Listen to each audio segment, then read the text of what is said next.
Icon star Allu Arjun పుట్టినరోజు సందర్భంగా Pushpa 2 teaser release చేశారు. జాతర హడావిడితో పాటు అల్లు అర్జున్ ఊరమాస్ లో భీకరమైన అమ్మవారి లుక్ లో చాలా ఉగ్ర రూపంతో కనిపించడం టీజర్ కు మరింత బూస్ట్ ఇచ్చింది. ఇక ఇందులో విలన్స్ కు ఊచకోత కోసే యాక్షన్ ఎపిసోడ్ కూడా బలంగా ఉంది. అల్లు అర్జున్ కత్తితో బొట్టు పెట్టుకోవడం, అలాగే ఉగ్ర రూపంతో స్టెప్పులు వేయడం వంటి అంశాలు కూడా మరింత హైలైట్ అవుతున్నాయి.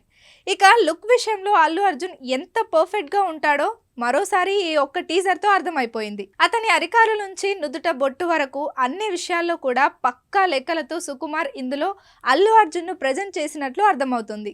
చూస్తుంటే ఈ సన్నివేశంతోనే థియేటర్లలో పూనకాలు తెప్పించేలా ఉన్నారు అనే కామెంట్స్ వస్తూ ఉన్నాయి. ఈ సినిమాను ఈ ఏడాది ఆగస్టు 15వ తేదీన గ్రాండ్ గా రిలీజ్ చేయబోతున్నారు.